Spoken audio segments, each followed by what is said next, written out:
ਵਾਹਿਗੁਰੂ ਜੀ ਕਾ ਖਾਲਸਾ ਵਾਹਿਗੁਰੂ ਜੀ ਕੀ ਫਤਿਹ। ਅੱਜ ਗੁਰੂ ਸਾਹਿਬ ਦੀ ਕਿਰਪਾ ਸਦਕਾ ਜੋ ਲੜੀ ਸਟਾਰਟ ਹੋਈ ਸੀ ਜਾਪ ਸਾਹਿਬ ਉਪਰਾਲਾ 2020 ਲਰਨਿੰਗ ਪਲੱਸ ਕੁਇਜ਼, ਉਹਦੇ ਅੱਜ ਤੀਜੇ ਭਾਗ ਦੀ ਵਾਰੀ ਹੈ ਜੀ। ਗੁਰੂ ਸਾਹਿਬ ਕਿਰਪਾ ਕਰਨ, ਸਿਰ ਤੇ ਮਿਹਰ ਪਰ ਹੱਥ ਰੱਖ ਕੇ ਆਪਣੀ ਸੇਵਾ ਆਪ ਲੈ ਲੈਣ। ਆਓ ਸਭ ਤੋਂ ਪਹਿਲਾਂ ਉਚਾਰਨ ਵੱਲ ਧਿਆਨ ਦਈਏ ਜੀ। ਚਾਤਰੀ ਛੰਦ ਤਵ ਪ੍ਰਸਾਦ, अरूप हैं अनूप हैं अजू हैं अपू हैं अलेख हैं अपेख हैं अनाम हैं अकाम हैं अते हैं अपे हैं अजीत हैं अपीत हैं त्रिभान हैं निधान हैं त्रिवर्ग हैं असर्ग हैं अनील हैं अनाद हैं अजेय हैं अजाद हैं अजन्म हैं अबर्ण हैं अपूत हैं अपर्ण हैं अगंज हैं अपंज हैं अचूज हैं अचंज हैं अमीक हैं रफ़ीक हैं अतंद हैं अबंध हैं निर्बूज हैं असूज हैं अकाल हैं अजाल हैं अल्लाह है अजाह है अनंत है महंत है अलीक है निरस्त्रीक है निर्लंब है असंभ है अगम है अजम है अपूत है अछूत है अलोक है अशोक है अकर्म है अपरम है अजीत है अपीत है अवाह है अगाह है अमान है निधान है अनेक है फिर एक है। ਚਾਤਰੀ ਛੰਦ, ਚਾਤਰੀ ਭਾਵ ਚੁਸਤ ਗਤੀ ਵਾਲਾ ਛੰਦ ਜਿਹੜਾ ਹੈ, ਜਿਹਨੂੰ ਕਹਿ ਸਕਦੇ ਹਾਂ ਕਿ ਬਿਜਲੀ ਦੀ ਰਫ਼ਤਾਰ ਵਾਲਾ ਇਹ ਛੰਦ ਹੈ। ਤੇ ਛੰਦ ਦਾ ਅਸੀਂ ਆਲਰੇਡੀ ਵਿਚਾਰ ਕਰ ਚੁੱਕੇ ਹਾਂ। ਅਜਿਹੀ ਕਾਵਿ ਰਚਨਾ ਜੋ ਇੱਕ ਕਿਸੇ ਨਾ ਕਿਸੇ ਨਿਯਮ ਵਿੱਚ ਜਿਸ ਨੂੰ ਬੱਝਿਆ ਹੁੰਦਾ ਹੈ। ਤਵ ਪ੍ਰਸਾਦ ਯਾਨੀ ਕਿ ਤੇਰੀ ਕਿਰਪਾ ਦੀ ਸਦਕਾ ਇਸ ਨੂੰ ਉਚਾਰਿਆ ਗਿਆ ਹੈ, ਅਕਾਲ ਪੁਰਖ ਦੀ ਕਿਰਪਾ ਸਦਕਾ। ਅਰੂਪ ਹੈ, ਇੱਕ ਹੋ ਗਿਆ ਰੂਪ, ਜਿਵੇਂ ਤੁਹਾਡਾ ਮੇਰਾ ਕਿਸੇ ਦਾ ਕੋਈ ਨਾ ਕੋਈ ਰੂਪ ਹੈ, ਗੋਰਾ ਕਾਲਾ ਹੈ ਨਾ। ਪਰ ਪਰਮਾਤਮਾ ਜਿਹੜਾ ਹੈ ਉਹ ਰੂਪ ਹੈ, ਉਹਦਾ ਕੋਈ ਇੱਕ ਸਪੈਸੀਫਿਕ ਰੂਪ ਨਹੀਂ। ਕਹਿ ਨਹੀਂ ਸਕਦੇ ਕਿ ਹਾਂ ਵੀ ਗੋਰਾ ਹੈ ਤੇ ਕਾਲਾ ਨਹੀਂ, ਨੀਲਾ ਹੈ ਤੇ ਪੀਲਾ ਨਹੀਂ, ਉਹਦਾ ਕੋਈ ਇੱਕ ਸਪੈਸੀਫਿਕ ਰੂਪ ਨਹੀਂ ਹੈ। ਅਨੂਪ ਹੈ, ਅਨ ਜਮਾ ਊਪ, ਜੋ ਉਪਮਾ ਤੋਂ ਰਹਿਤ ਹੋਇਆ। ਇਹਦੇ ਵਿੱਚ ਹੁਣ ਧਿਆਨ ਰੱਖਣਾ ਕਿ ਕਈ ਵਰਡ ਜਿਹੜੇ ਅਸੀਂ ਆਲਰੇਡੀ ਵਿਚਾਰ ਚੁੱਕੇ ਹਾਂ ਉਹ ਆਉਣਗੇ, ਤੇ ਕੋਸ਼ਿਸ਼ ਕਰਾਂਗੇ ਗੁਰੂ ਸਾਹਿਬ ਕਿਰਪਾ ਕਰਨ ਉਹਨਾਂ ਨੂੰ ਥੋੜ੍ਹਾ ਜਿਹਾ ਹੋਰ ਖੋਲ੍ਹਣ ਦੀ ਕੋਸ਼ਿਸ਼ ਕਰਾਂਗੇ। ਠੀਕ ਹੈ, ਜਿਹੜੇ ਇੱਕ ਤੋਂ ਵੱਧ ਜਿਹੜੇ ਅਰਥ ਆ ਉਹਨਾਂ ਨੂੰ ਸਮਝਣ ਦੀ ਕੋਸ਼ਿਸ਼ ਕਰਾਂਗੇ। ਤੇ ਬਾਕੀ ਜਿਹੜਾ ਹੋ ਸਕਦਾ ਹੈ ਕਿ ਅਗਰ ਬਿਲਕੁਲ ਹੀ ਕੋਈ ਸਿੰਪਲ ਮੀਨਿੰਗ ਆ ਰਿਹਾ ਤੇ ਉਸਨੂੰ ਸਿਰਫ ਨਾਲ ਦੇ ਨਾਲ ਹੀ ਆਪਾਂ ਇਸ਼ਾਰਾ ਮਾਤਰ ਸਮਝਣ ਦੀ ਕੋਸ਼ਿਸ਼ ਕਰਾਂਗੇ। ਤੇ ਅਨੂਪ ਹੈ, ਜੋ ਉਪਮਾ ਤੋਂ ਰਹਿਤ ਹੋਏ। ਹੁਣ ਜਿਵੇਂ ਇਹ ਇੱਕ ਤਰੀਕਾ ਹੁੰਦਾ ਹੈ, ਜਿਵੇਂ ਕਿਸੇ ਦੀ ਵਡਿਆਈ ਕਰਨੀ ਹੈ ਤੇ ਉਹਨੂੰ ਕਿਹਾ ਜਾਂਦਾ, ਜਿਵੇਂ ਕੋਈ ਕਹਿ ਸਕਦਾ ਕਿ ਬਹੁਤ ਮਿੱਠਾ ਬੋਲਦਾ ਹੈ ਨਾ, ਕਿਹਾ ਜਾਂਦਾ ਕਿ ਇਹ ਸ਼ਹਿਦ ਵਰਗਾ ਮਿੱਠਾ ਬੋਲਦਾ ਹੈ ਨਾ। ਤੇ ਕਈ ਵਾਰ ਕਿਸੇ ਦੀ ਤੁਲਨਾ ਜ਼ਹਿਰ ਵਰਗੀ ਵੀ ਕੀਤੀ ਜਾਂਦੀ ਕਿ ਇਹਦੇ ਜਿਹੜੇ ਬਚਨ ਆ ਜ਼ਹਿਰ ਵਰਗੇ ਕੋੜੇ ਆ ਨਾ। ਤੇ ਇਸੇ ਤਰੀਕੇ ਦੇ ਨਾਲ ਲੇਕਿਨ ਜੋ ਪਰਮਾਤਮਾ ਹੈ ਉਹਦੀ ਇਸ ਤਰੀਕੇ ਨਾਲ ਕੋਈ ਉਪਮਾ ਨਹੀਂ ਕਰ ਸਕਦਾ। ਉਹਦੀ ਵਡਿਆਈ ਜਿਹੜੀ ਹੈ ਨਹੀਂ ਕੀਤੀ ਜਾ ਸਕਦੀ, ਉਹ ਉਪਮਾ ਤੋਂ ਰਹਿਤ ਹੈ। ਅਜਿਹੀ ਉਹਦੀ ਕੋਈ ਤੁਲਨਾ ਮਾਤਕ ਜਿਹੜੀ ਉਪਮਾ ਕੀਤੀ ਜਾਂਦੀ, ਵਡਿਆਈ ਕੀਤੀ ਜਾ ਸਕਦੀ ਆ, ਉਹ ਪਰਮਾਤਮਾ ਦੀ ਨਹੀਂ ਹੋ ਸਕਦੀ, ਕਿਉਂਕਿ ਉਹਨੂੰ ਕਿਸੇ ਵੀ ਇੱਕ ਚੀਜ਼ ਦੇ ਨਾਲ ਕੰਪੇਅਰ ਨਹੀਂ ਕੀਤਾ ਜਾ ਸਕਦਾ। ਠੀਕ ਹੈ। ਅਜੂ ਹੈ, ਜੂ ਹੋ ਗਿਆ ਜੂਨ, ਜਨਮ ਮਰਨ ਦਾ ਗੇੜ। ਜੋ ਪਰਮਾਤਮਾ ਹੈ ਉਹ ਜੂਨਾਂ ਤੋਂ ਰਹਿਤ ਹੈ। ਅਭੂ ਹੈ, ਭੂ ਹੋ ਗਿਆ ਜਿਵੇਂ ਅਸੀਂ ਪੰਜ ਭੂਤਕ ਸਰੀਰ ਤੋਂ ਬਣੇ ਆ ਨਾ, ਹਵਾ ਪਾਣੀ ਧਰਤੀ ਆਕਾਸ਼ ਅੱਗ, ਪਰ ਪਰਮਾਤਮਾ ਜਿਹੜਾ ਹੈ ਉਹ ਇਸ ਪੰਜ ਭੂਤਕ ਸਰੀਰ ਤੋਂ ਪਰੇ ਹੈ। ਅਲੇਖ ਹੈ, ਅਸੀਂ ਤੁਸੀਂ ਸਾਰੇ ਕਿਤੇ ਨਾ ਕਿਤੇ ਲੇਖੇ ਵਿੱਚ ਆ, ਉਹਦੀ ਨਜ਼ਰ ਹੋਏਗੀ ਤੇ ਉਹ ਲੇਖੇ ਸਾਡੇ ਆ ਮੁਕਾ ਸਕਦਾ, ਪਰ ਜੋ ਪਰਮਾਤਮਾ ਹੈ ਉਹ ਕਿਸੇ ਲੇਖੇ ਵਿੱਚ ਨਹੀਂ ਆ ਸਕਦਾ। ਠੀਕ ਹੈ, ਉਹਦਾ ਕੋਈ ਹਿਸਾਬ ਕਿਤਾਬ ਨਹੀਂ ਲਏਗਾ, ਉਹ ਅਲੇਖ ਹੈ। ਅਪੇਖ ਹੈ, ਜੋ ਇੱਕ ਖਾਸ ਪਹਿਰਾਵੇ ਵਿੱਚ ਨਹੀਂ ਹੈ। ਇਹ ਨਹੀਂ ਕਹਿ ਸਕਦੇ ਕਿ ਭਾਈ ਉਹਦਾ ਜਿਹੜਾ ਪਹਿਰਾਵਾ ਹੈ ਉਹ ਨੀਲਾ ਹੈ ਜਾਂ ਚਿੱਟਾ ਹੈ ਜਾਂ ਕਾਲਾ ਹੈ। ਹਰ ਕਿਸੇ ਦਾ ਕਹਿ ਸਕਦੇ ਆ, ਜਿਵੇਂ ਇੱਕ ਸਕੂਲ ਦੀ ਸਪੈਸੀਫਿਕ ਡਰੈਸ ਹੁੰਦੀ, ਪਹਿਚਾਣ ਹੋ ਜਾਂਦੀ ਹੈ ਕਿ ਹਾਂ ਇਹ ਸਕੂਲ ਦੇ ਵਿਦਿਆਰਥੀ ਹੈ ਨਾ, ਇਸ ਕਾਲਜ ਪੜ੍ਹਨ ਵਾਲੇ ਆ। ਪਰ ਜੋ ਪਰਮਾਤਮਾ ਪਰਮਾਤਮਾ ਦਾ ਕੋਈ ਖਾਸ ਪਹਿਰਾਵਾ ਨਹੀਂ ਹੈ। ਜਿਵੇਂ ਕਿ ਕਿਸੇ ਨੂੰ ਦੇਖ ਕੇ ਪਤਾ ਲੱਗ ਜਾਂਦਾ ਕਿ ਹਾਂ ਬਈ ਇਹਨੇ ਅਗਰ ਜੋਗੀ ਵਾਲੇ ਵਸਤਰ ਪਹਿਰਿਆ ਤੇ ਜੋਗੀ ਹੋ ਗਿਆ ਨਾ, ਅਗਰ ਇਹਨੇ ਕੋਈ ਸਕੂਲ ਡਰੈਸ ਪਾਈ ਤੇ ਇਹ ਵਿਦਿਆਰਥੀ ਹੋ ਗਿਆ। ਪਰ ਪਰਮਾਤਮਾ ਅਪੇਖ ਹੈ, ਉਹਦਾ ਕੋਈ ਖਾਸ ਸਪੈਸੀਫਿਕ ਪਹਿਰਾਵਾ ਨਹੀਂ ਹੈ। ਅਨਾਮ ਹੈ, ਸਭ ਦੇ ਕੋਈ ਨਾ ਕੋਈ ਨਾਮ ਹੁੰਦੇ ਆ, ਪਰ ਪਰਮਾਤਮਾ ਜਿਹੜਾ ਹੈ ਕੋਈ ਦਾਅਵਾ ਨਹੀਂ ਕਰ ਸਕਦਾ ਕਿ ਉਹਦਾ ਇਹੀ ਨਾਮ ਹੈ। ਹਾਂ, ਜਿਹਨੂੰ ਜਿਵੇਂ ਸਮਝ ਆਉਂਦੀ ਹੈ, ਜਿਸ ਨੂੰ ਉਹਦੀ ਤਾਕਤ ਦੇ ਬਾਰੇ ਸਮਝ ਆਉਂਦੀ ਤੇ ਉਹ ਕਹਿ ਦਿੰਦਾ ਪਰਮਾਤਮਾ ਜਿਹੜਾ ਤਾਣ ਸਰੂਪ ਹੈ ਨਾ, ਬਲਵਾਨ ਹੈ, ਸ਼ਕਤੀਮਾਨ ਹੈ ਨਾ। ਤੇ ਜਿਹਨੂੰ ਉਹਦੀ ਕਿਰਪਾ ਸਮਝ ਆਉਂਦੀ ਉਹ ਕਹਿ ਦਿੰਦਾ ਬੜਾ ਕਿਰਪਾਲੂ ਹੈ, ਜਿਹਨੂੰ ਦਇਆ ਸਮਝ ਆਉਂਦੀ ਉਹ ਕਹਿੰਦਾ ਦਿਆਲੂ ਹੈ, ਕੋਈ ਉਹਨੂੰ ਅੱਲਾ ਕਹਿ ਦਿੰਦਾ, ਕੋਈ ਰਾਮ ਕਹਿੰਦਾ, ਕੋਈ ਵਾਹਿਗੁਰੂ ਕਹਿ ਸਕਦਾ ਹੈ। ਪਰ ਅਗਰ ਕਹੀਏ ਕਿ ਉਹਦਾ ਇੱਕ ਨਾਮ ਦੱਸੋ ਕੀ ਹੈ, ਤੇ ਐਦਾਂ ਦਾ ਕੁਝ ਨਹੀਂ ਹੈ, ਉਹਦਾ ਕੋਈ ਇੱਕ ਸਪੈਸੀਫਿਕ ਨਾਮ ਨਹੀਂ ਹੈ। ਜਿਹਨੂੰ ਜਿਵੇਂ ਸਮਝ ਆਉਂਦੀ ਉਵੇਂ ਉਹ ਉਹਨੂੰ ਜਪ ਰਿਹਾ ਹੈ, ਉਹਦਾ ਨਾਮ ਜਿਹੜਾ ਹੈ ਉਹ ਦੱਸਣ ਦੀ ਕੋਸ਼ਿਸ਼ ਕਰ ਰਿਹਾ ਹੈ। ਅਕਾਮ ਹੈ, ਅਕਾਮ ਜਿਹਨੂੰ ਕਿਸੇ ਚੀਜ਼ ਦੀ ਕੋਈ ਕਾਮਨਾ ਨਾ ਹੋਵੇ। ਜਿਵੇਂ ਕੋਈ ਅਗਰ ਪਾਠ ਕਰ ਰਿਹਾ ਹੈ ਜਾਂ ਕੋਈ ਵੀ ਕੰਮ ਕਰ ਰਿਹਾ ਹੈ ਤੇ ਪਿੱਛੇ ਕੋਈ ਨਾ ਕੋਈ ਉਹਦਾ ਮਨੋਰਥ ਹੁੰਦਾ ਹੈ ਕਿ ਹਾਂ ਅਗਰ ਮੈਂ ਇਹ ਕੰਮ ਕਰ ਰਿਹਾ ਤੇ ਪਿੱਛੇ ਮੇਰਾ ਇਹ ਮਨੋਰਥ ਹੈ, ਅਗਰ ਮੈਂ ਸੇਵਾ ਵੀ ਕਰ ਰਿਹਾ ਤੇ ਪਿੱਛੇ ਕੋਈ ਮਨੋਰਥ ਹੈ, ਕੋਈ ਮਕਸਦ ਹੈ। ਬੜੇ ਘੱਟ ਹੁੰਦੀ ਆ ਜਿਹੜੇ ਨਿਸ਼ਕਾਮ ਹੋ ਕੇ ਸੇਵਾਵਾਂ ਨਿਭਾਉਂਦੇ ਆ, ਗੁਰੂ ਸਾਹਿਬ ਕਿਰਪਾ ਕਰਨ। ਪਰ ਜੋ ਪਰਮਾਤਮਾ ਹੈ ਉਹ ਕਾਮ ਹੈ, ਉਹ ਕਾਮਨਾ ਤੋਂ ਰਹਿਤਾ, ਉਹਨੂੰ ਕੋਈ ਕਾਮਨਾ ਨਹੀਂ, ਕੋਈ ਇੱਛਾ ਨਹੀਂ ਹੈ, ਕੋਈ ਮਨੋਰਥ ਨਹੀਂ ਹੁੰਦਾ ਕਿ ਹਾਂ ਵੀ ਮੈਂ ਤਾਂ ਇਹ ਕੰਮ ਕਰ ਰਿਹਾ, ਨਹੀਂ, ਉਹ ਅਕਾਮ ਹੈ। ਅਤੇ ਹੈ, ਤੇ ਹੋ ਗਿਆ ਧਿਆਨ, ਤੇ ਅਤੇ ਹੋ ਗਿਆ ਜੋ ਧਿਆਨ ਤੋਂ ਪਰੇ ਹੋਈ। ਤੇ ਧਿਆਨ ਜਿਵੇਂ ਅਸੀਂ ਕੋਈ ਨਾ ਕੋਈ ਧਿਆਨ ਲਗਾਉਂਦੇ ਹਾਂ ਨਾ ਤੇ ਨਾਮ ਜਪਦੇ ਹਾਂ, ਹੈ ਨਾ, ਪਰ ਉਹ ਧਿਆਨ ਕੀ ਅਸੀਂ ਦਾਵਾ ਕਹਿ ਸਕਦੇ ਹਾਂ ਕਿ ਜੋ ਧਿਆਨ ਧਰ ਰਹੇ ਕਿ ਬਸ ਉਹੀ ਕਹਿ ਸਕਦੇ ਹਾਂ ਕਿ ਬਸ ਉੱਥੇ ਹੀ ਫੁੱਲ ਸਟਾਪ ਹੈ? ਨਹੀਂ, ਪਰਮਾਤਮਾ ਜਿਹੜਾ ਉਹ ਧਿਆਨ ਤੋਂ ਪਰੇ ਹੈ। ਕੋਈ ਦਾਅਵੇ ਨਾਲ ਨਹੀਂ ਕਹਿ ਸਕਦਾ ਕਿ ਜੋ ਧਿਆਨ ਲਗਾ ਰਿਹਾ ਹੈ ਜਾਂ ਧਿਆਨ ਦੇ ਨਾਲ ਮੈਂ ਉਸ ਨੂੰ ਪਕੜ ਲਵਾਂਗਾ, ਆਪਣੇ ਧਿਆਨ ਵਿੱਚ ਉਹਨੂੰ ਬੱਝ ਲਵਾਂਗਾ, ਯਾਨੀ ਕਿ ਉਹਨੂੰ ਧਿਆਨ ਵਿੱਚ ਲੈ ਆਵਾਂਗਾ ਆਪਣੇ, ਅਜਿਹਾ ਨਹੀਂ ਹੈ। ਉਹ ਧਿਆਨ ਤੋਂ ਬਹੁਤ ਪਰੇ ਹੈ, ਠੀਕ ਹੈ।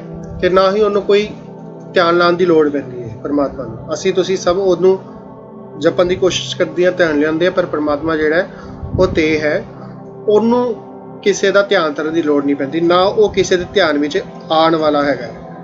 ਹਰ ਕੋਈ ਕੋਸ਼ਿਸ਼ ਕਰ ਰਿਹਾ ਹੈ, ਪਰ ਅਗਰ ਦਾਅਵੇ ਨਾਲ ਕਹਦੇ ਕਿ ਹਾਂ ਬਈ ਜੋ ਮੈਨੂੰ ਸਮਝ ਆ ਰਹੀ, ਜੋ ਮੈਂ ਜਿਹਦਾ ਧਿਆਨ ਧਰ ਰਿਹਾ ਉਹੀ ਹੈ, ਨਹੀਂ, ਉਸ ਤੋਂ ਵੀ ਪਤਾ ਨਹੀਂ ਕਿੱਥੇ ਪਰੇ ਹੈ। ਉਹਨੂੰ ਕਿਸੇ ਵੀ ਤਰੀਕੇ ਦੇ ਨਾਲ ਕਹਿ ਸਕਦੇ ਹਾਂ ਕਿ ਉਹਨੂੰ ਪਕੜਿਆ ਨਹੀਂ ਜਾ ਸਕਦਾ, ਚਾਹੇ ਉਹ ਗੱਲ ਕਰੀਏ ਧਿਆਨ ਦੀ, ਚਾਹੇ ਗੱਲ ਕਰੀਏ ਪਹੁੰਚਣ ਦੀ, ਹੈ ਨਾ। ਅਭੇ ਹੈ, ਭੇ, ਭੇਦ ਤੋਂ ਪਰੇ ਹੈ, ਮਤਲਬ ਉਹਦਾ ਕੋਈ ਭੇਦ ਨਹੀਂ ਪਾ ਸਕਦਾ ਕਿਸੇ ਵੀ ਤਰੀਕੇ ਦੇ ਨਾਲ, ਉਹਦਾ ਜਿਹਦਾ ਭੇਦ ਨਹੀਂ ਪਾਇਆ ਜਾ ਸਕਦਾ ਉਹਨੂੰ ਕਹਿੰਦੇ ਅਭੇ। ਤੇ ਪਰਮਾਤਮਾ ਦਾ ਕੋਈ ਭੇਦ ਨਹੀਂ ਪਾ ਸਕਦਾ, ਭਾਵ ਜਿਵੇਂ ਕਹਿ ਦੇ ਦਾਵਾ ਕਰਦੇ ਹਾਂ ਵੀ ਮੈਂ ਉਹਦਾ ਭੇਦ ਪਾ ਲਿਆ, ਨਹੀਂ, ਪਰਮਾਤਮਾ ਅਭੇ ਹੈ।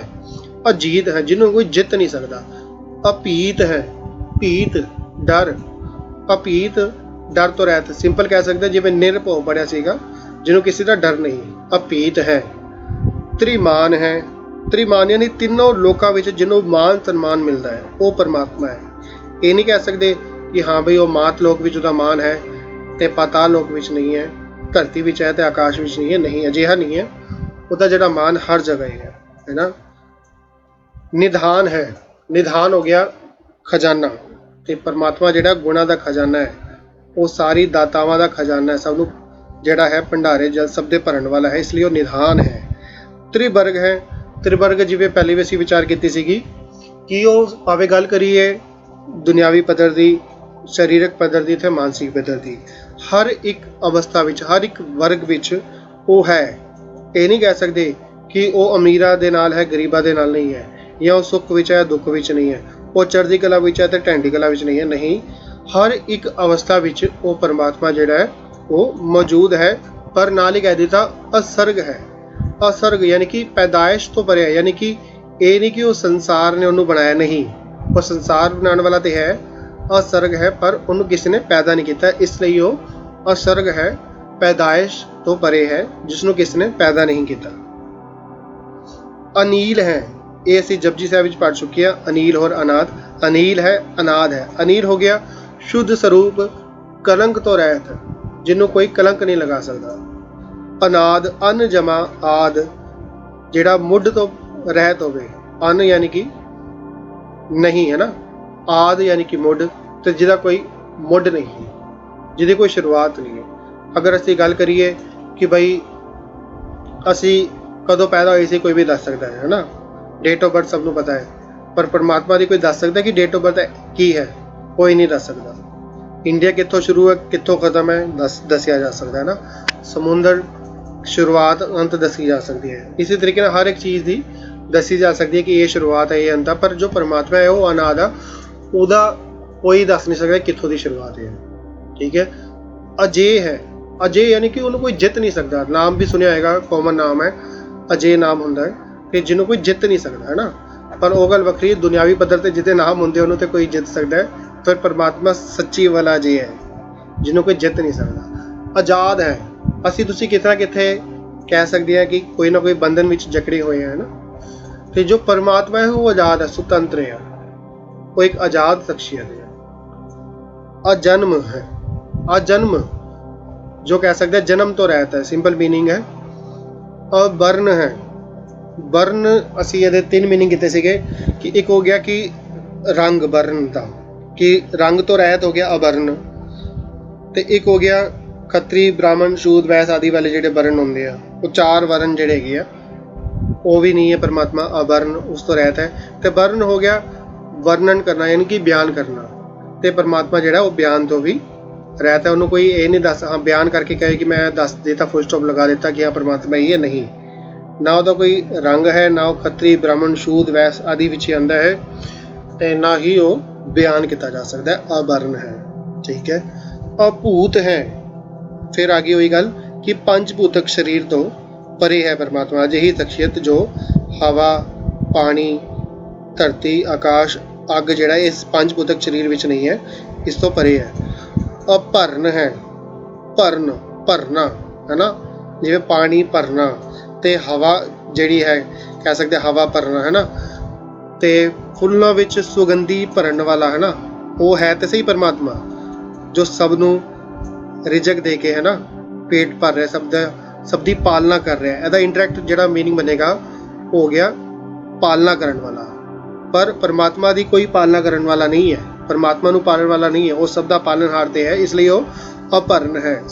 ਸਭ ਨੂੰ ਭਰਨ ਵਾਲਾ ਤੇ ਹੈ, ਪਰ ਪਰਮਾਤਮਾ ਖੁਦ ਜਿਹੜਾ ਹੈ ਉਹ ਅਭਰਨ ਹੈ, ਯਾਨੀ ਕਿ ਉਹਦੀ ਕੋਈ ਪ੍ਰਤਪਾਲਨਾ ਕਰਨ ਵਾਲਾ ਨਹੀਂ, ਉਹ ਸਭ ਦਾ ਪਾਲਣਹਾਰ ਹੈ, ਸਭ ਦਾ ਪ੍ਰਤਪਾਲਕ ਹੈ, ਪਰ ਉਹ ਆਪ ਜਿਹੜਾ ਹੈ ਉਹ ਅਭਰਨ ਹੈ। ਅਗੰਜ ਹੈ, ਜਿਵੇਂ ਕਿ ਪਹਿਲਾਂ ਇੱਕ ਮੀਨਿੰਗ ਕੀਤਾ ਸੀ, ਜਿਹਨੂੰ ਕੱਟਿਆ ਨਹੀਂ ਜਾ ਸਕਦਾ, ਤੇ ਇੱਕ ਹੋਰ ਸਿੰਪਲ ਮੀਨਿੰਗ ਸਮਝਣਾ, ਜਿਹਨੂੰ ਕੋਈ ਜਿੱਤ ਨਹੀਂ ਸਕਦਾ, ਅਗੰਜ ਹੈ। ਠੀਕ ਹੈ। ਅਭੰਜ ਹੈ, ਭੰਜ ਯਾਨੀ ਕਿ ਭੰਜ ਦੇਣਾ, ਤੋੜ ਦੇਣਾ, ਕਿ ਇਹਨੂੰ ਭੰਜ ਸਕਦਾ ਵਾ ਹੈ ਨਾ, ਪਰ ਜਿਹੜਾ ਪਰਮਾਤਮਾ ਹੈ ਉਹਨੂੰ ਕੋਈ ਤੋੜ ਨਹੀਂ ਸਕਦਾ, ਉਹਦੇ ਕੋਈ ਹਿੱਸੇ ਨਹੀਂ ਕਰ ਸਕਦਾ, ਉਹਦੇ ਕੋਈ ਟੁਕੜੇ ਨਹੀਂ ਕਰ ਸਕਦਾ, ਇਸ ਲਈ ਉਹ ਅਭੰਜ ਹੈ। ਅਝੂਜ ਹੈ, ਝੂਜ ਹੋ ਗਿਆ ਯਾਨੀ ਕਿ ਜੂਝਣਾ, ਜਿਵੇਂ ਸੂਰਮੇ ਜਿਹੜੇ ਆ ਜੰਗ ਵਿੱਚ ਆਪਸ ਵਿੱਚ ਇੱਕ ਦੂਜੇ ਨਾਲ ਜੂਝਦੇ ਆ ਨਾ, ਪਹਿਲਵਾਨ ਹੋ ਗਏ ਆਪਸ ਜੂਝਦੇ ਆ, ਲੜ ਸਕਦੇ ਆ, ਪਰ ਪਰਮਾਤਮਾ ਨਾਲ ਕੋਈ ਨਹੀਂ ਲੜ ਸਕਦਾ, ਉਹ ਅਝੂਜ ਹੈ। ਝੰਜ ਹੈ, ਝੰਜ ਹੋ ਗਏ ਝਗੜੇ, ਤੇ ਪਰਮਾਤਮਾ ਜਿਹੜਾ ਹੈ ਉਹ ਝਗੜਿਆਂ ਤੋਂ ਪਰੇ ਹੈ, ਝਗੜੇ ਤੋਂ ਰਹਿਤ ਹੈ, ਉਹ ਕਿਸੇ ਝਗੜੇ ਫਸਾਦ ਵਿੱਚ ਨਹੀਂ ਆਉਂਦਾ। ਅਮੀਕ ਹੈ, ਅਮੀਕ ਕਿਉਂਕਿ ਇਹ ਜੋ ਵਰਡ ਆਇਆ ਨਾ, ਇਹ ਸਾਡੇ ਲਈ ਇੱਕ ਨਵਾਂ ਵਰਡ ਹੈ ਬਿਲਕੁਲ ਹੀ, ਤੇ ਸਾਨੂੰ ਇਸ ਨੂੰ ਸਮਝਣਾ ਪਏਗਾ। ਅਮੀਕ ਯਾਨੀ ਕਿ ਬਹੁਤ ਹੀ ਡੂੰਘਾ, ਜਿਹਦਾ ਕਰੈਕਟਰ ਜਿਹੜਾ ਹੈ ਨਾ ਉਹ ਬਹੁਤ ਡੂੰਘਾਈ ਵਾਲਾ ਹੁੰਦਾ ਹੈ, ਆਪ ਜੋ ਬਹੁਤ ਹੀ ਗਹਿਰੇ ਤਲ ਤੇ ਸੋਚਣ ਵਾਲਾ ਹੈ, ਤਾਂ ਹੀ ਤਾਂ ਸਭ ਦੀ ਪ੍ਰਤਪਾਲਨਾ ਕਰ ਸਕਦਾ ਹੈ ਨਾ। ਅਸੀਂ ਉੱਪਰੋਂ ਕਿਸੇ ਦੇ ਬਾਰੇ ਕੋਈ ਵੀ ਆਈਡੈਂਟੀਟੀ ਬਣਾ ਲੈਂਦੇ ਹਾਂ, ਉਹ ਇੱਦਾਂ ਹੈ ਉੱਦਾਂ ਹੈ, ਨਹੀਂ, ਪਰ ਪਰਮਾਤਮਾ ਜਿਹੜਾ ਹੈ ਉਹ ਬਹੁਤ ਡੂੰਘਾਈ ਨਾਲ ਜਿਹੜਾ ਹੈ ਉਹ ਵਿਚਾਰਦਾ ਹੈ ਹਰ ਕਿਸੇ ਦੇ ਬਾਰੇ, ਇਸ ਲਈ ਤੇ ਉਹ ਸਭ ਦੀ ਪ੍ਰਤਪਾਲਨਾ ਕਰ ਪਾ ਰਿਹਾ ਹੈ ਨਾ। ਅਸੀਂ ਤੁਸੀਂ ਤੇ ਵਿਤਕਰਾ ਕਰ ਲਾਂਗੇ, ਪਰ ਪਰਮਾਤਮਾ ਕਿਸੇ ਨਾਲ ਵਿਤਕਰਾ ਨਹੀਂ ਕਰ ਸਕਦਾ, ਇਸ ਲਈ ਉਹ ਅਮੀਕ ਹੈ। ਠੀਕ ਹੈ। ਬਹੁਤ ਡੂੰਘਾ ਹੈ, ਜਿਵੇਂ ਸਮੁੰਦਰ ਦੀ ਗਹਿਰਾਈ ਤੇ ਕੋਈ ਦੱਸ ਦੇਗਾ ਹਾਂ ਵੀ ਕਿੰਨੀ ਹੈ, ਪਰ ਪਰਮਾਤਮਾ ਦਾ ਜਿਹੜਾ ਕਹਿ ਸਕਦੇ ਹਾਂ ਜਿਹੜਾ ਸੁਭਾਅ ਹੈ ਉਹ ਕਿੰਨਾ ਗਹਿਰਾ ਹੈ, ਉਹ ਕੋਈ ਨਹੀਂ ਦੱਸ ਸਕਦਾ। ਰਫੀਕ ਹੈ, ਰਫੀਕ ਹੁੰਦਾ ਮਿੱਤਰ, ਸਾਥੀ। ਜੋ ਪਰਮਾਤਮਾ ਹੈ ਉਹ ਕੀ ਹੈ ਜੀ, ਉਹ ਸਭ ਦਾ ਸਾਂਝਾ ਮਿੱਤਰ ਹੈ, ਸਭ ਦਾ ਪਿਆਰਾ ਸਾਥੀ, ਜਿਹਦਾ ਕੋਈ ਨਹੀਂ ਹੈ ਉਹਦਾ ਵੀ ਉਹ ਹੈ, ਇਸ ਲਈ ਉਹਨੂੰ ਕਿਹਾ ਜਾਂਦਾ ਉਹ ਪਿਆਰਾ ਹੈ, ਮਿੱਤਰ ਹੈ, ਬੇਲੀ ਹੈ। ਅਤੰਦ ਹੈ, ਤੰਦ ਹੋ ਗਿਆ ਕਾਰ ਵਿਹਾਰ, ਜਿਵੇਂ ਸਿੰਪਲ ਮੀਨਿੰਗ ਕਹਿ ਸਕਦੇ ਬਿਜ਼ਨਸ, ਅਸੀਂ ਤੁਸੀਂ ਕਿਸੇ ਨਾ ਕਿਸੇ ਕੋਈ ਨਾ ਕੋਈ ਧੰਦੇ ਵਿੱਚ ਉਲਝੇ ਹੋਏ ਆ, ਪਰ ਪਰਮਾਤਮਾ ਜਿਹੜਾ ਇਹਨਾਂ ਧੰਦਿਆਂ ਤੋਂ ਉੱਪਰ ਹੈ, ਉਹ ਕਿਸੇ ਇੱਕ ਉਹਨੂੰ ਕੋਈ ਧੰਦਾ ਕਰਨ ਦੀ ਲੋੜ ਨਹੀਂ, ਦੁਨਿਆਵੀ ਧੰਦਾ, ਉਹਨਾਂ ਸਾਰੇ ਧੰਦਿਆਂ ਤੋਂ ਪਰੇ ਹੈ। ਅਬੰਧ ਹੈ, ਇੱਕ ਹੋ ਗਿਆ ਬੰਧ ਯਾਨੀ ਕਿ ਬੰਧਨ, ਤੇ ਜਿਹੜਾ ਅਬੰਧ ਹੈ ਯਾਨੀ ਕਿ ਜਿਹਨੂੰ ਕੋਈ ਬੰਧਨ ਨਾ ਹੋਵੇ, ਕਿਸੇ ਵੀ ਤਰੀਕੇ ਦਾ ਕੋਈ ਵੀ ਬੰਧਨ ਨਹੀਂ। ਅਗਰ ਕੋਈ ਨੌਕਰੀ ਕਰ ਰਿਹਾ ਹੈ ਤੇ ਉਹਨੂੰ ਜਿੱਥੇ ਉਹ ਨੌਕਰੀ ਕਰ ਰਿਹਾ ਉਹਦਾ ਕੋਈ ਬੰਧਨ ਹੈ, ਕੋਈ ਸਕੂਲ ਜਾ ਰਿਹਾ ਹੈ ਤੇ ਉਹਨੂੰ ਡਿਸਿਪਲਿਨ ਰੱਖਣ ਦਾ ਬੰਧਨ ਹੈ, ਬੱਚੇ ਜਿਵੇਂ ਜਾ ਰਹੇ ਆ, ਤੇ ਹੈ ਨਾ, ਹਰ ਕਿਸੇ ਨੂੰ ਕੋਈ ਨਾ ਕੋਈ ਬੰਧਨ ਆ, ਪਰ ਪਰਮਾਤਮਾ ਜਿਹੜਾ ਹੈ ਉਹ ਅਬੰਧ ਹੈ, ਉਹਨੂੰ ਕੋਈ ਬੰਧਨ ਵਿੱਚ ਨਹੀਂ ਰੱਖ ਸਕਦਾ, ਉਹ ਬੰਧਨ ਤੋਂ ਪਰੇ ਹੈ। ਨਿਰਬੂਝ ਹੈ, ਇੱਕ ਹੋ ਗਿਆ ਕਿ ਬਈ ਮੈਂ ਬੁੱਝ ਲਿਆ, ਯਾਨੀ ਕਿ ਮੈਂ ਜਾਣ ਲਿਆ, मैं समझ लिया किसी चीज़ ਨੂੰ, पर परमात्मा है ਉਹਨੂੰ ਕੋਈ ਬੁੱਝ ਨਹੀਂ ਸਕਦਾ। ਉਹ ਅਜਿਹੀ ਸ਼ਖਸੀਅਤ ਹੈ ਜਿਸ ਨੂੰ ਬੁੱਝਿਆ ਨਹੀਂ ਜਾ ਸਕਦਾ, ਜਿਸ ਨੂੰ ਗੈਸ ਨਹੀਂ ਕੀਤਾ ਜਾ ਸਕਦਾ। ਜਿਵੇਂ ਕਹਿੰਦੇ ਆ ਕਿ ਗੈਸ ਕਰੋ ਇਹ ਚੀਜ਼ ਕੀ ਹੈ, ਉਹ ਚੀਜ਼ ਕੀ ਹੈ। ਮੈਂ ਸਿੰਪਲ ਮੀਨਿੰਗ ਵਿੱਚ ਇਸ ਲਈ ਕਰ ਰਿਹਾ ਕਿਉਂਕਿ ਜੋ ਹੁਣ ਅੱਜ ਕੱਲ੍ਹ ਦੀ ਜਨਰੇਸ਼ਨ ਹੈ ਉਹ ਵੀ ਚੀਜ਼ਾਂ ਨੂੰ ਜਲਦੀ ਪਕੜ ਸਕੇ, ਤੇ ਅਸੀਂ ਵਰਡ ਜਿਹੜਾ ਕਾਮਨਲੀ ਯੂਜ਼ ਕਰਦੇ ਹਾਂ ਗੈਸ ਕਰੋ, ਇਸ ਲਈ ਮੈਂ ਕਹਿ ਰਿਹਾ। ਲੇਕਿਨ ਪਰਮਾਤਮਾ ਨੂੰ ਕੋਈ ਗੈਸ ਨਹੀਂ ਕਰ ਸਕਦਾ, ਭਾਵ ਉਹ ਨਿਰਬੂਝ ਹੈ, ਅਸੂਝ ਹੈ। ਕਿ ਅਸੀਂ ਕਹੀਏ ਕਿ ਹਾਂ ਬਈ ਮੈਨੂੰ ਸਮਝ ਆ ਗਿਆ, ਇੱਕ ਗੱਲ ਹੁੰਦੀ ਹਾਂ ਬਈ ਟੀਚਰ ਨੇ ਪੜ੍ਹਾਇਆ ਮੈਨੂੰ ਸਮਝ ਆ ਗਿਆ, ਹੈ ਨਾ, ਸਮ ਕਰਾਇਆ ਸਮਝ ਆ ਗਿਆ, ਫਟਾਫਟ ਅਸੀਂ ਕਹਿੰਦੇ ਹਾਂਜੀ ਆ ਗਿਆ, ਹੁਣ ਮੈਨੂੰ ਦੱਸੋ ਇਸ ਤੋਂ ਰਿਲੇਟਡ ਕੋਈ ਵੀ ਸਮ ਦੱਸੋ ਮੈਂ ਕਰ ਲਾਂਗਾ, ਹੈ ਨਾ, ਜਾਂ ਕਰ ਲਾਂਗੀ, ਜਾਂ ਕੋਈ ਕੰਮ ਕਿਸੇ ਨੇ ਸਮਝਾਇਆ ਸਮਝ ਆ ਗਿਆ। ਤੇ ਜਿਹੜਾ ਪਰਮਾਤਮਾ ਹੈ ਉਹ ਸੂਝ ਹੈ, ਉਹਨੂੰ ਨਹੀਂ ਕੋਈ ਦਾਵਾ ਨਹੀਂ ਕਹਿ ਸਕਦਾ ਕਿ ਹਾਂ ਮੈਨੂੰ ਵੀ ਪਰਮਾਤਮਾ ਸਮਝ ਆ ਗਿਆ। ਉਹ ਕਿੱਦਾਂ ਦਾ ਹੈ, ਉਹ ਕਿਵੇਂ ਮਿਲਦਾ ਹੈ, ਇਹ ਸਾਰੇ ਆਪਣੇ ਆਪਣੇ ਹਿਸਾਬ ਦੇ ਨਾਲ ਯਤਨ ਕਰ ਰਹੇ, ਕੋਸ਼ਿਸ਼ ਕਰ ਰਹੇ ਆ, ਪਰ ਕੋਈ ਦਾਵਾ ਕੋਈ ਨਹੀਂ ਕਰ ਸਕਦਾ। ਅਕਾਲ ਹੈ, ਹੁਣ ਅਸੀਂ ਪੜ੍ਹਿਆ ਹੋਇਆ ਅਕਾਲ, ਹੈ ਨਾ, ਅਕਾਲ ਮੂਰਤ, ਜੋ ਕਾਲ ਤੋਂ ਪਰੇ ਹੋਏ, ਜੋ ਸਮੇਂ ਤੋਂ ਪਰੇ ਹੈ, ਉਸ ਨੂੰ ਕਿਹਾ ਜਾਂਦਾ ਅਕਾਲ। ਅਸੀਂ ਤੁਸੀਂ ਸਾਰੇ ਕਾਲ ਵਸੇ ਹਾਂ, ਪੈਦਾ ਹੋਏ ਆ ਇਸ ਸਮੇਂ ਵਿੱਚ, ਤੇ ਸਮੇਂ ਨੇ ਹੀ ਸਾਨੂੰ ਇੱਕ ਦਿਨ ਨਸ਼ਟ ਕਰ ਦੇਣਾ, ਪਰ ਪਰਮਾਤਮਾ ਜਿਹੜਾ ਉਹ ਅਕਾਲ ਹੈ। ਫਿਰ ਆ ਗਿਆ ਅਜਾਲ ਹੈ, ਜਾਲ ਵਿੱਚ ਜਿਹੜਾ ਕਹਿ ਸਕਦੇ ਕਿ ਕੋਈ ਇਹਨੂੰ ਫਸਾ ਨਹੀਂ ਸਕਦਾ, ਇਸ ਲਈ ਉਹ ਅਜਾਲ ਹੈ। ਮੱਛੀ ਨੂੰ ਫਸਾਇਆ ਜਾ ਸਕਦਾ ਹੈ ਨਾ, ਸਾਨੂੰ ਵੀ ਜਿਹੜਾ ਹੈ ਉਹ ਲਾਲਚ ਦੇ ਕੇ ਮਾਇਆ ਰੂਪੀ ਜਿਹੜੇ ਆ ਉਹ ਮਾਇਆ ਜਿਹੜੀ ਆਪਣੇ ਵਿੱਚ ਫਸਾ ਲੈਂਦੀ ਹੈ ਨਾ, ਆਪਣੇ ਜਾਲ ਵਿੱਚ ਫਸਾ ਸਕਦੀ ਆ। ਪਰ ਜੋ ਪਰਮਾਤਮਾ ਹੈ ਉਹ ਅਜਾਲ ਹੈ, ਉਹਨੂੰ ਕੋਈ ਕਿਸੇ ਵੀ ਜਾਲ ਵਿੱਚ ਫਸਾ ਨਹੀਂ ਸਕਦਾ। ਅੱਲਾਹ ਹੈ, ਲਾਹ ਹੋ ਗਿਆ ਵੀ ਲੱਭ ਲੈਣਾ ਕਿਸੇ ਚੀਜ਼ ਨੂੰ, ਲੱਭੀ ਜਾ ਸਕਦੀ ਹੈ ਨਾ, ਪਰ ਪਰਮਾਤਮਾ ਜਿਹੜਾ ਹੈ ਉਹਨੂੰ ਲੱਭਿਆ ਨਹੀਂ ਜਾ ਸਕਦਾ, ਇਸ ਲਈ ਉਹ ਅਲਾਹ ਹੈ, ਉਹਨੂੰ ਲੱਭਿਆ ਨਹੀਂ ਜਾ ਸਕਦਾ। ਅਜਾਹ ਹੈ, ਜਾਹ ਹੈ ਮਤਲਬ ਕਿ ਇੱਕ ਹੋ ਗਿਆ ਇੱਕ ਸਪੈਸੀਫਿਕ ਸਥਾਨ, ਜਾਹ ਕਿ ਹਾਂ ਬਈ ਇੱਥੇ ਜਿਹੜਾ ਹੈ ਉਹ ਤਿਲਕ ਨਗਰ ਹੈ, ਇੱਥੇ ਜਿਹੜਾ ਹੈ ਉਹ ਰਜੌਰੀ ਗਾਰਡਨ ਹੈ, ਇੱਥੇ ਦਿੱਲੀ ਹੈ ਨਾ, ਇੱਥੇ ਅੰਮ੍ਰਿਤਸਰ ਹੈ, ਇੱਥੇ ਜਮਸ਼ੇਦਪੁਰ ਹੈ। ਪਰ ਜੋ ਪਰਮਾਤਮਾ ਹੈ ਉਹਦਾ ਕੋਈ ਇੱਕ ਸਪੈਸੀਫਿਕ ਸਥਾਨ ਨਹੀਂ ਹੈ, ਇਸ ਲਈ ਉਹ ਅਜਾਹ ਹੈ। ਕੋਈ ਇੱਕ ਇਹ ਨਹੀਂ ਕਹਿ ਸਕਦੇ ਹਾਂ ਬਈ ਸਾਨੂੰ ਕੋਈ ਟਿਕਟ ਦਿਓ ਤੇ ਅਸੀਂ ਪਰਮਾਤਮਾ ਕੋਲ ਜਾਣਾ, ਨਹੀਂ। ਉਹ ਕੋਈ ਸਪੈਸੀਫਿਕ ਸਥਾਨ 'ਤੇ ਨਹੀਂ ਹੈ ਜਿੱਥੇ ਜਾ ਕੇ ਅਸੀਂ ਕਹਾਂਗੇ ਹਾਂ ਬਈ ਟਿਕਟ ਲੈ ਕੇ ਪਹੁੰਚਿਆ ਜਾ ਸਕਦਾ, ਨਹੀਂ, ਉਹਦਾ ਕੋਈ ਸਪੈਸੀਫਿਕ ਸਥਾਨ ਨਹੀਂ ਹੈ। ਅਨੰਤ ਹੈ, ਅਨ ਜਮਾ ਅੰਤ, ਜਿਹਦਾ ਕੋਈ ਅੰਤ ਨਹੀਂ ਹੈ, ਸਿੰਪਲ ਮੀਨਿੰਗ ਐਂਡਲੈਸ, ਕਿ ਅਗਰ ਅਸੀਂ ਤੁਸੀਂ ਸਾਰੇ ਕਿਤੇ ਨਾ ਕਿਤੇ ਇੱਕ ਦਿਨ ਕੀ ਕਰਾਂਗੇ, ਜਿਹੜਾ ਸਰੀਰ ਹੈ ਉਹਦਾ ਨਾਸ ਹੋ ਜਾਏਗਾ, ਨਾਸਵੰਦ ਹੈ ਨਾ, ਪਰ ਪਰਮਾਤਮਾ ਨਾਸਵੰਦ ਨਹੀਂ ਹੈ, ਕਿਉਂਕਿ ਅਸੀਂ ਆਲਰੇਡੀ ਪੜ੍ਹ ਚੁੱਕੇ ਹਾਂ ਆਦ ਸੱਚ, ਜੁਗਾਦ ਸੱਚ, ਹੈ ਭੀ ਸੱਚ, ਨਾਨਕ ਹੋਸੀ ਭੀ ਸੱਚ। ਪਰਮਾਤਮਾ ਜਿਹੜਾ ਹੈ ਸ਼ੁਰੂਆਤ ਤੋਂ ਲੈ ਕੇ ਅੰਤ ਤੱਕ ਹੈ, ਪਰ ਨਾ ਉਹਦੀ ਕੋਈ ਸ਼ੁਰੂਆਤ ਹੈ ਨਾ ਕੋਈ ਅੰਤ ਹੈ, ਇਸ ਲਈ ਉਹ ਅਨੰਤ ਹੈ। ਤੇ ਨਾਲ ਦੇ ਨਾਲ ਹੀ ਮਹੰਤ ਹੈ, ਮਹੰਤ ਹੋ ਗਿਆ ਬਹੁਤ ਵੱਡਾ ਸ਼ਖਸੀਅਤ, ਤੇ ਉਹ ਸਭ ਤੋਂ ਵੱਡਾ ਇਸ ਲਈ ਉਹਨੂੰ ਕਿਹਾ ਜਾਂਦਾ ਹੈ ਉਹ ਮਹੰਤ ਹੈ। ਅਲੀਕ ਹੈ, ਅਲੀਕ ਹੋ ਗਿਆ, ਇੱਕ ਹੋ ਗਿਆ ਕਿ ਬਈ ਮੈਂ ਲੀਕ ਲਗਾ ਦਿੱਤੀ, ਭਾਵ ਮੈਂ ਇੱਕ ਲੀਕ ਪਾ ਦਿੱਤੀ। ਇਹ ਲੀਕ ਦਾ ਇੱਕ ਭਾਵ ਅਰਥ ਹੁੰਦਾ ਜਿਵੇਂ ਇੱਕ ਮੈਂ ਦਾਇਰਾ ਨਿਰਧਾਰਿਤ ਕਰ ਦਿੱਤਾ ਕਿ ਹਾਂ ਬਈ ਜਿਵੇਂ ਮੰਨ ਲਵੋ ਇੰਡੀਆ ਹੈ, ਹੁਣ ਇੰਡੀਆ 'ਤੇ ਅਗਰ ਬਾਰਡਰ ਦੀ ਗੱਲ ਕਰੀਏ ਤਾਂ ਬਾਰਡਰ ਕੀ ਹੋ ਗਿਆ, ਇੱਕ ਲੀਕ ਪੈ ਗਈ ਹਾਂ ਬਈ ਇੰਡੀਆ ਦੀ ਜਿਹੜੀ ਜਗ੍ਹਾ ਹੈ ਉਹ ਇੱਥੇ ਤੱਕ ਹੈ, ਠੀਕ ਹੈ। ਉਹਦੇ ਬਾਅਦ ਜਿਹੜੇ ਅਗਲੇ ਦੇਸ਼ ਸ਼ੁਰੂ ਹੋ ਜਾਂਦੇ, ਇਸ ਦੇ ਕੇ ਨਾ ਹਰ ਇੱਕ ਕੰਟਰੀ ਦੀ ਆਪਣੀ ਇੱਕ ਲੀਕ ਹੈ ਨਾ, ਭਾਵ ਇੱਕ ਬਾਰਡਰ ਹੈ। ਹਰ ਇੱਕ ਕਹਿ ਸਕਦੇ ਹਾਂ ਕਿ ਮਨੁੱਖ ਜਿਹੜਾ ਹੈ ਉਹਦਾ ਇੱਕ ਦਾਇਰਾ ਹੁੰਦਾ ਹੈ ਨਾ, ਉਹ ਇੱਕ ਲੀਗ ਵਿੱਚ ਜਿੰਦਾ ਕਹਿ ਸਕਦੇ ਆਪਾਂ ਕਿ ਭਾਈ ਅਗਰ ਕੋਈ ਇੱਕ ਸਪੈਸੀਫਿਕ ਜੱਥੇ ਨਾਲ ਜੁੜਿਆ ਹੈ ਤੇ ਉਹ ਜੱਥੇ ਨਾਲ ਹੀ ਕਨੈਕਟ ਹੋ ਜਾਂਦਾ ਪੂਰੀ ਜ਼ਿੰਦਗੀ, ਉਸੇ ਹਿਸਾਬ ਨਾਲ ਹੀ ਉਹਦੀ ਫਿਰ ਮਰਿਆਦਾ ਵੀ ਉੱਥੇ ਤੱਕ ਲਿਮਿਟ ਹੋ ਜਾਂਦੀਆਂ ਨੇ। ਪਰ ਪਰਮਾਤਮਾ ਜਿਹੜਾ ਹੈ ਉਹ ਅਲੀਕ ਹੈ, ਭਾਵ ਉਹ ਕਿਸੇ ਇੱਕ ਦਾਇਰੇ ਵਿੱਚ ਸੀਮਿਤ ਨਹੀਂ ਹੈ।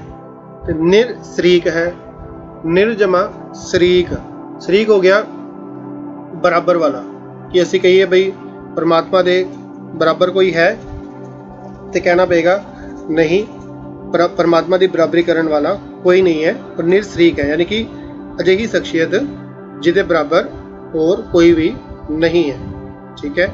ਫਿਰ ਆ ਗਿਆ ਨਿਰਲੰਭ ਹੈ, ਨਿਰਜਮਾ ਅਲੰਭ, ਯਾਨੀ ਕਿ ਜਿਹਨੂੰ ਕਿਸੇ ਦਾ ਆਸਰਾ ਨਹੀਂ। ਅਸੀਂ ਤੁਸੀਂ ਕਿਸੇ ਨਾ ਕਿਸੇ ਆਸਰੇ ਦੇ ਨਾਲ ਜੀ ਰਹੇ ਹਾਂ ਨਾ, ਸਭ ਨੂੰ ਉਸ ਸੱਚੇ ਪੁਰਖ ਦਾ ਹੀ ਅਸਲ ਓਟ ਆਸਰਾ ਹੈ, ਪਰ ਜਿਹਨੂੰ ਕਿਸੇ ਦਾ ਆਸਰਾ ਨਾ ਹੋਵੇ ਉਹ ਹੋ ਗਿਆ ਨਿਰਲੰਭ, ਠੀਕ ਹੈ, ਜੋ ਕਿਸੇ ਦੇ ਸਹਾਰੇ ਨਹੀਂ ਹੈ, ਠੀਕ ਹੈ। ਜਿਵੇਂ ਅਗਰ ਇੱਕ ਮਕਾਨ ਖੜਾ ਹੈ ਤਾਂ ਕਿਹਦੇ ਸਹਾਰੇ ਖੜਾ ਹੈ, ਪਿਲਰਾਂ ਦੇ ਸਹਾਰੇ ਖੜਾ ਹੈ ਨਾ, ठीक है। पेड़ खड़ा है अपनी जड़ के सहारे खड़ा है ना। इस तरीके हर किसी का कोई ना कोई आसरा होता है, पर जो परमात्मा है वो किसी का आसरा नहीं। फिर आ गया असंभ है। असंभ हो गया कि जो विचार की हद विच ना आ सके। असंभव कि अगर मैं कहिए कि मैं विचार करके मैनू पता लग जाएगा कि परमात्मा जिहड़ा है वो की है, नहीं, वो असंभ, वो किसी भी विचारा की हद तक लिमिट नहीं है। इसलिए कहा जाता है जो परमात्मा है वो असंभ है, ठीक है। अगम है। अगम तो भाव है पहुंच तो परे। असी दावा नहीं कर सकते हाँ बई ठीक है असी इन्ने किलोमीटर चलांगे तो असी पहुंच जावांगे, नहीं। या कि असी कहिए कि हाँ बई असी सुरती दे नाल, असी ज्ञान दे नाल ओदा असी पहुंच कर लवांगे उस तक, नहीं। परमात्मा जिहड़ा है वो साडी सब दी पहुंच तो परे है। अजम है, जिहदा कोई जन्म नहीं होया, साडा तुहाडा सब दा जन्म होया, पर परमात्मा जिहड़ा जन्म तो रहत है। अभूत है, पंज भूतक जिहड़ा शरीर है, जिवें पहले भी बेनती कीती सीगी, अभूत है जिहड़ा पंज भूतक जिहड़ा शरीर है उस तो रहत है। अछूत है, छूत हो गया छूना, टच करना। जो परमात्मा है उन्होंने कोई छू नहीं सकता, टच नहीं कर सकता, इसलिए वो अछूत है। उन्होंने महसूस किया जा सकता है, पर अगर उन्होंने कही कि शरीरक तौर पर उन्होंने टच किया जा सकता है, पर नाल दे नाल ही गल आ जाएगी अछूत है, उन्होंने कोई टच नहीं कर सकता, जो ओदा निरंकार स्वरूप है, ठीक है। अलोक है। असी तुसी सारे कह सकते हैं कि लोक आ ना एक सृष्टि का हिस्सा है, जो परमात्मा है इस लोक तो परे है, इसलिए ओदा नाम अलोक है। असी पहले भी विचार चुके हैं। अशोक है, ये भी आ चुका है पहले ही। अशोक है जिन्हों कोई कह सकता है कि शोक नहीं लगता, भाई चिंता नहीं होंगी। हाँ साडे नाल अगर कुछ होएगा, कोई दुख वड्डा व्यापेगा तो असी चिंताग्रस्त हो जावांगे, पर जद उस अलोक नाल जुड़ांगे तो साडी भी चिंतावां सारियां, साडे भी दुख जिहड़े सारे आ वो दूर हो जाएंगे, तो आपां भी अशोक हो जावांगे। एक हो गया शोक दा अर्थ सुकना, जिवें अगर पौधे नूं पानी ना दिता जाए तो सुक जाता है, पर परमात्मा जिहड़ा है अशोक है, सुकदा नहीं है, ठीक है। हर एक ऋतु विच इक्को जिहा ही रहिंदा है। ते अकर्म है। अकर्म है भाव असी तुसी सारे कोई ना कोई काम करते हैं ना, कार विहार करना पैंदा, कर्म करने पैंदे आ, है ना। पर परमात्मा जिहड़ा अकर्म है, उन्हें जो सृष्टि साजी है, जो कुदरत साजी है, बस वही जिहड़ी है सारी दुनिया जिहड़ी है वो उस हिसाब नाल जिहड़ी है चल रही है। उन्हें जो एक नियम बज दिता चल रहा है। हुण असी गल करिए एक होर कर्म का मीनिंग, कर्म का एक बख्शीश है ना, जो परमात्मा सबसे बख्शीश करने वाला है, पर यह नहीं कि उसते किसी की बख्शीश है, नहीं, वो अकर्म है, वो किसी की बख्शीश का पात्र नहीं, क्योंकि वो आप बख्शीश करने वाला है ना, तो ना ही वो एक कर्म जिवें असी तुसी कोई ना कोई सानू कर्म करने पैंदे आ, है ना। पर परमात्मा जिहड़ा है वो कर्म है, एक कर्मा तो बहुत परे है, इस कर्मा तो ऊपर उठिया होया है। अपरम है। परम सबनू पता है कोई ना कोई परम, परम कह सकते हैं कि अजिही चीज़ जो असल विच ते नहीं होंदी पर लगदी है। जिवें कोई भी परम लै सकते हैं, छोटा सा एग्जाम्पल लै सकते हैं कि भाई इस दिन नूं सिर नहीं धोना, कई है ना परम कर लेंदे आ, अगर धो लिया तो फिर माड़ा हो जाएगा, अगर इस दिन जिहड़ा है ये चंगा है, ये दिन जिहड़ा वो माड़ा है, असी अपने आप ही नियत कर लेते हैं। सानू परमात्मा जद असी पढ़िया परमात्मा का गुण तो अपरम है, वो तो भरमा तो रहता है, पर जिहड़ा ਉਹਨੂੰ जपण वाला है ना असल विच सच विच, जो सच विच ਉਹਦਾ उपासक है, फिर वो भी अपरम ही हो जाता, वो इन्हां भरमां विच नहीं पैंदा। ते परमात्मा जिहड़ा है वो परम है। एक बार समझ आता दोबारा तो कि परम वो हो गया अजिही चीज़ जिहड़ी असल विच नहीं होंदी, सिर्फ तो सिर्फ लगदी है कि हाँ अजिहा होएगा, है ना। मतलब सुनी सुनाई गल भी इहनूं कह सकते हैं कि जो परमात्मा है वो अपरम है, जिन्हों कोई परम नहीं हुंदा। अजीत है, जिन्हों कोई जित्या नहीं जा सकता। परमात्मा जिहड़ा है उन्होंने कोई जित नहीं सकता, क्योंकि वो बराबर ही कोई नहीं, तो जब वो कोई लड़ ही नहीं सकता तो उन्होंने जित किवें सकता है, इसलिए वो अजीत है। अपीत है। भीत हो गया जिवें भयभीत हो जाना, डर जाना ना, असी कह सकते निरभव का सिंपल मीनिंग है डर तो रहता है। परमात्मा जिहड़ा है उन्होंने किसी का डर नहीं, क्योंकि डर किहदा हुंदा, जो अपने तो वड्डा होए है ना, अपने तो वध बलवान होए, ताकतवर है, वो तो कोई डर सकता है, फिर परमात्मा तो जिहड़ा है उस तो वड्डा कोई है ही नहीं, तो इसलिए वो डर तो रहता है। और बाह है। बाह जिन्हें जिवें वहा लै जाना, जिवें पानी जिहड़ा है वो कोई भी चीज़ वड्डी तो वड्डी चीज़ जिहड़ी है ना, अपने नाल वहा लै जांदा है। ते वड्डे मकान जिहड़े हो गए, ਪੇੜ ਆਦਿ ਹੋ ਗਏ, ਅਸੀਂ ਵੇਖਿਆ ਕਈ ਵਾਰ ਹੈ ਨਾ, ਤੇ ਪਾਣੀ ਦਾ ਵਹਾਅ ਇੰਨਾ ਤੇਜ਼ ਆਉਂਦਾ ਕਿ ਉਹ ਨਾਲ ਹੀ ਆਪਣੇ ਵਹਾ ਲੈਂਦਾ ਹੈ। ਪਰ ਪਰਮਾਤਮਾ ਅਬਾਹ ਹੈ, ਉਹਨੂੰ ਕੋਈ ਇੱਦਾਂ ਜਿਵੇਂ ਵਹਾ ਨਹੀਂ ਸਕਦਾ, ਭਾਵ ਇਹਦੀ ਪਾਵਰ ਲੈ ਸਕਦੇ ਹਾਂ ਕਿ ਜਿਹਨੂੰ ਕੋਈ ਹਿਲਾ ਨਹੀਂ ਸਕਦਾ, ਅਜਿਹੀ ਸ਼ਖਸੀਅਤ ਹੈ।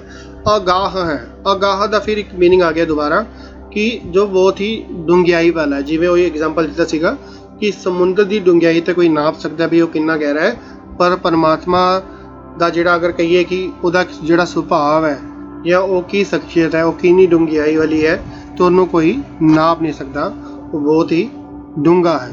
ਠੀਕ ਹੈ, ਯਾਨੀ ਕਿ ਉਹਦਾ ਕੋਈ ਅੰਤ ਨਹੀਂ ਪਾ ਸਕਦਾ। ਅਮਾਨ ਹੈ, ਅਮਾਨ ਇੱਕ ਹੋ ਗਿਆ ਮਾਨ, ਜਿਵੇਂ ਇੱਕ ਸੰਸਾਰਕ ਮਾਨ ਹੈ। ਅਗਰ ਮਾਨ ਹੈ ਤੇ ਕੱਲ੍ਹ ਨੂੰ ਮਾਨ ਭੰਗ ਵੀ ਹੋ ਸਕਦਾ ਹੈ ਨਾ, ਦੋਨੋਂ ਪੱਖੇ ਹੁੰਦੇ ਆ ਕਿ ਜਿਸ ਦੁਨੀਆ ਨੇ ਮਾਨ ਦਿੱਤਾ ਤੇ ਦੁਨੀਆ ਕਈ ਵਾਰ ਲੈ ਵੀ ਲੈਂਦੀ। ਵੱਡੇ ਵੱਡੇ ਦੇਖੇ ਆ ਜਿਨ੍ਹਾਂ ਨੂੰ ਮਾਨ ਸਨਮਾਨ ਬਹੁਤ ਸੀਗਾ ਦੁਨੀਆ ਵਿੱਚ, ਪਰ ਇਸ ਦੁਨੀਆ ਵਿੱਚ ਵੀ ਉਹਨਾਂ ਦਾ ਜਿਹੜਾ ਮਾਨ ਸਨਮਾਨ ਜਿਹੜਾ ਭੰਗ ਹੋ ਗਿਆ। ਪਰ ਜੋ ਪਰਮਾਤਮਾ ਹੈ, ਜਿਵੇਂ ਉਹਨੂੰ ਕਿਸੇ ਦਾ ਆਸਰਾ ਨਹੀਂ, ਮੁਹਤਾਜਗੀ ਨਹੀਂ, ਇਸੇ ਤਰੀਕੇ ਨਾਲ ਉਹ ਇਸ ਦੁਨਿਆਵੀ ਮੁਹਤਾਜਗੀ ਨਹੀਂ ਉਹਨੂੰ ਕਿਸੇ ਵੀ ਮਾਣ ਦੀ, ਉਸ ਦੁਨਿਆਵੀ ਮੁਹਤਾਜਗੀ ਵਾਲਾ ਜਿਹੜਾ ਮਾਨ ਹੈ ਇਸ ਤੋਂ ਉੱਪਰ ਹੈ, ਇਸ ਲਈ ਉਹ ਅਮਾਨ ਹੈ। ਤੇ ਅਮਾਨ ਹੈ ਇਹਦਾ ਇੱਕ ਹੋਰ ਮੀਨਿੰਗ ਹੋ ਸਕਦਾ, ਜਿਵੇਂ ਮੰਨ ਲਓ ਕੋਈ ਬੱਚਾ ਚੰਗਾ ਕੰਮ ਕਰਦਾ ਹੈ ਸਕੂਲ ਵੇਲੇ ਤੇ ਉਹਨੂੰ ਸਕੂਲ ਦੀ ਤਰਫੋਂ ਕੋਈ ਨਾ ਕੋਈ ਜਿਵੇਂ ਸਰਟੀਫਿਕੇਟ ਦੇ ਕੇ ਸਨਮਾਨਿਤ ਕੀਤਾ ਜਾਂਦਾ ਹੈ, ਉਹਦੀ ਹੌਸਲਾ ਅਫਜ਼ਾਈ ਕੀਤੀ ਜਾਂਦੀ ਹੈ ਨਾ, ਤੇ ਉਹਨੂੰ ਇਨਕਰੇਜ ਕੀਤਾ ਜਾਂਦਾ ਹੈ ਕਿ ਹਾਂ ਬਈ ਹੋਰ ਕੱਲ੍ਹ ਨੂੰ ਵੱਧ ਚੜ੍ਹ ਕੇ ਉਹ ਵਧੀਆ ਕੰਮ ਕਰੇ। ਜਾਂ ਫਿਰ ਕੋਈ ਕਹਿ ਸਕਦੇ ਹਾਂ ਕਿ ਦੁਨਿਆਵੀ ਪੱਧਰ 'ਤੇ ਵੀ ਕਈ ਵਾਰ ਹੁੰਦਾ, ਕੋਈ ਸੰਸਥਾਵਾਂ ਹੁੰਦੀਆਂ ਜਾਂ ਫਿਰ ਕੋਈ ਸਰਕਾਰਾਂ ਹੁੰਦੀਆਂ ਜੋ ਲੋਕਾਂ ਨੂੰ ਚੰਗੇ ਕੰਮ ਕਰਨ ਲਈ ਉਹਨਾਂ ਨੂੰ ਕੋਈ ਨਾ ਕੋਈ ਪੁਰਸਕਾਰ ਦਿੰਦੀ ਹੈ, ਮਾਨ ਸਨਮਾਨ ਦਿੰਦੀ ਹੈ। ਪਰ ਹੁਣ ਜੋ ਪਰਮਾਤਮਾ ਹੈ, ਕਿਉਂਕਿ ਉਹ ਆਪ ਨਹੀਂ ਮਾਣ, ਇਹਦਾ ਮਾਣ ਹੈ ਨਾ, ਤੇ ਉਸ ਤੋਂ ਵੱਡਾ ਕੋਈ ਹੈ ਹੀ ਨਹੀਂ, ਇਸ ਲਈ ਉਹ ਅਮਾਨ ਹੈ। ਭਾਵ ਉਹਨੂੰ ਕਿਸੇ ਦੀ ਮੁਹਤਾਜਗੀ ਨਹੀਂ ਹੈ ਕਿ ਹਾਂ ਬਈ ਉਹਨੂੰ ਕੋਈ ਉਤਸ਼ਾਹਿਤ ਕਰੇਗਾ ਜਾਂ ਉਹਨੂੰ ਕੋਈ ਸਰਟੀਫਿਕੇਟ ਦੇਗਾ, ਕਿਉਂਕਿ ਉਹ ਆਪ ਹੀ ਸਭ ਨੂੰ ਮਾਨ ਸਨਮਾਨ ਦੇਣ ਵਾਲਾ, ਉਹ ਸਭ ਦਾ ਮਾਣ ਹੈ, ਇਸ ਲਈ ਉਹ ਅਮਾਨ ਹੈ। ਨਿਧਾਨ ਹੈ, ਨਿਧਾਨ ਯਾਨੀ ਕਿ ਖਜ਼ਾਨਾ ਹੈ, ਉਹੀ ਗੁਣਾ ਦਾ ਖਜ਼ਾਨਾ ਕਹਿ ਸਕਦੇ ਹੈ ਨਾ, ਕਿ ਸਾਰਾ ਜਿਹੜਾ ਸਭ ਦੇ ਭੰਡਾਰੇ ਭਰਨ ਵਾਲਾ ਹੈ ਨਾ, ਸਭ ਨੂੰ ਦਾਤਾ ਦੇਣ ਵਾਲਾ, ਇਸ ਲਈ ਉਹ ਖਜ਼ਾਨਾ ਹੈ। ਅਨੇਕ ਹੈ, ਅਨੇਕ ਹੈ ਭਾਵ ਇਹ ਨਹੀਂ ਕਹਿ ਸਕਦੇ ਉਹ ਕਿ ਠੀਕ ਹੈ ਜੀ ਉਹ ਅੱਲਾ ਹੈ, ਵਾਹਿਗੁਰੂ ਹੈ, ਜਾਂ ਫਿਰ ਮਨੁੱਖਾਂ 'ਚ ਵਸਦਾ ਹੈ ਤੇ ਜਾਨਵਰਾਂ 'ਚ ਨਹੀਂ ਬਖਸ਼ਦਾ, ਤੇ ਵੱਡਿਆਂ 'ਚ ਉਹ ਵਸਦਾ ਹੈ ਤੇ ਛੋਟਿਆਂ ਵਿੱਚ ਨਹੀਂ ਹੈ, ਹੈ ਨਾ, ਕਿ ਕੁਦਰਤ ਵਿੱਚ ਨਹੀਂ ਹੈ, ਉਹ ਹਰ ਜਗ੍ਹਾ ਹੀ ਹੈ। ਅਨੇਕ ਉਹਦੇ ਪਤਾ ਨਹੀਂ ਕਿੰਨੇ ਹੀ ਰੂਪ ਆ, ਕਿੰਨੇ ਹੀ ਉਹਦੇ ਨਾਮ ਆ, ਫਿਰ ਏਕ ਹੈ। ਲੇਕਿਨ ਉਹਨਾਂ ਸਭ ਵਿੱਚ ਵਿਚਰਦਿਆਂ ਹੋਇਆ ਵੀ ਉਹ ਇੱਕੋ ਹੀ ਹੈ, ਯਾਨੀ ਕਿ ਇੱਕੋ ਜਿਹੜੀ ਜੋਤ ਹੈ ਉਹੀ ਸਭ ਵਿੱਚ ਜਿਹੜੀ ਹੈ ਉਹ ਵਿਚਰ ਰਹੀ ਹੈ। ਗੁਰੂ ਸਾਹਿਬ ਨੇ ਸਿਰ 'ਤੇ ਮੇਰ ਭਰਿਆ ਹੱਥ ਰੱਖ ਕੇ ਸੇਵਾ ਲਿੱਤੀ, ਫਿਰ ਵੀ ਕਈ ਪ੍ਰਕਾਰ ਦੀਆਂ ਗਲਤੀਆਂ ਹੋ ਗਈਆਂ ਹੋਣਗੀਆਂ। ਆਪ ਜੀ ਜਿਹੜੀ ਸੰਗਤ ਉਹ ਬਖਸ਼ਣਯੋਗ, ਉਹ ਬਖਸ਼ ਲਿਆ ਕਰੋ ਜੀ, ਤੇ ਸਿਰ 'ਤੇ ਮੇਰ ਭਰਿਆ ਹੱਥ ਰੱਖ ਕੇ ਅਰਦਾਸ ਕਰਿਆ ਕਰੋ ਗੁਰੂ ਸਾਹਿਬ ਅਸੀਂ ਸਾਰੇ ਮਿਲ ਕੇ ਆਪ ਜੀ ਦੀ ਬਾਣੀ ਦੀ ਜਿਹੜੀ ਵਿਚਾਰ ਹੈ ਇਸ ਦੀ ਚੁੱਭੀ ਮਾਰ ਸਕੀਏ। ਫਿਰ ਵੀ ਕਿਸੇ ਦਾ ਕੋਈ ਸਵਾਲ ਹੋਏ ਤੇ ਬਹੁਤ ਚੰਗਾ ਲੱਗੇਗਾ, ਆਪ ਜੀ ਕਮੈਂਟ ਬਾਕਸ 'ਚ ਲਿਖ ਸਕਦੇ ਹੋ ਜੀ। ਸਭ ਦਾ ਬਹੁਤ ਬਹੁਤ ਧੰਨਵਾਦ। ਅਸੀਸ ਦੇਣਾ ਜੀ, ਗੱਜ ਕੇ ਫਤਿਹ ਬੁਲਾਣਾ। ਵਾਹਿਗੁਰੂ ਜੀ ਕਾ ਖਾਲਸਾ, ਵਾਹਿਗੁਰੂ ਜੀ ਕੀ ਫਤਿਹ।